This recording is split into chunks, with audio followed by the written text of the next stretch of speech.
Yanğınsöndürənlər adlarını çox vaxt bilmədiyimiz, amma ehtiyac anında hamımızın yolunu gözlədiyimiz qəhrəmanlardır. Səhərləri bir fincan çayla yox, təlimlə başlayır. Çünki bu peşədə rahatlıq deyil, daim hazırlıq vacibdir.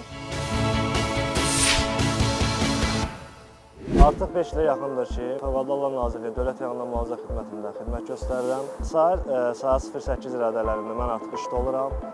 Saat 08:20-də deməli növbənin səhər düzülüşü olur. Səhər düzülüşündə göstərilmiş qaydada yanğın növbə rəisi çıxır, yəni yanğın təlimatı, təhlükəsizlik texniki təlimatlarını bizə keçir.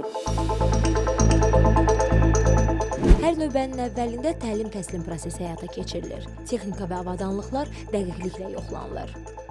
Bu bizim gördüyünüz nəfəs orqanlarının fərdi mühafizə vasitəsidir. Bunlar deməli yanğın söndürəni döyüş sahəsində, yanğın yerində tüstülü zonadan, zəhərli maddələrdən, zəhərli qazlardan qorunması üçün təyin olunub.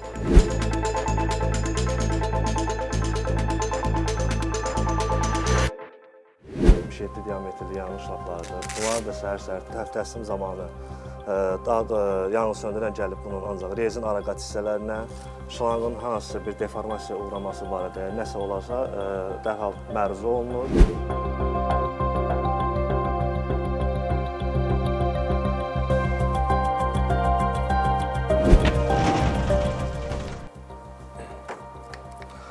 Gördüyünüz universal əl lüləsildir. Hadisə yerində döyüş sahəsində odsöndürücü maddələri, mayeləri baş vermiş yanğına müdaxilə üçün birbaşa çatdırmaq üçündür.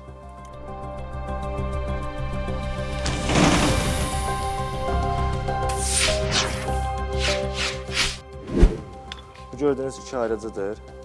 İki ayrıcı yanğın avtomobilinin fasiləsiz şəkildə su ilə təmin olunması üçün nəzərdə tutulub.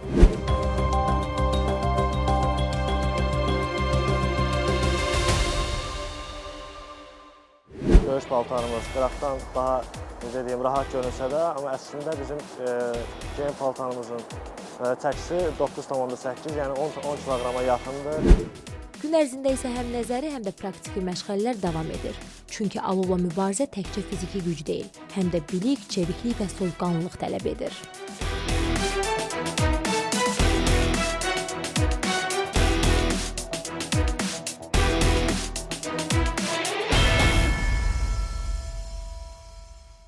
Mərtəbəli yaşayış binasında çıxışımız olmuşdu. Hadisə yerinə çatdığımızda otağın içində olan iki azyaşlı uşağın bizə ümid dolu baxışını, bizi görüşdə sevinməyi mənim heç vaxt yadımdan çıxmaz. Yəni o uşağı qucağımıza aldığımız zaman necə həyata tutunmağı, bizi qucaqlamağı, yəni o şeylər insanın özündə qürur hissi yaradır.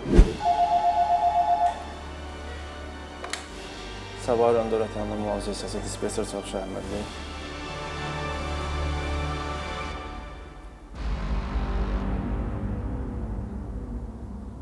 Ünvanı qeyd etdim.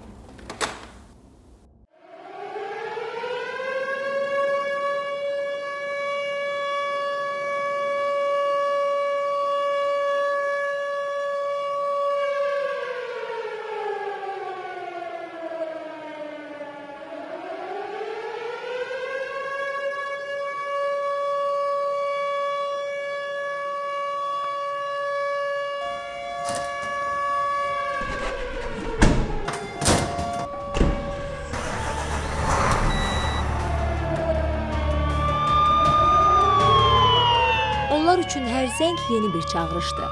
Hər çağırış isə bir həyatın xilası.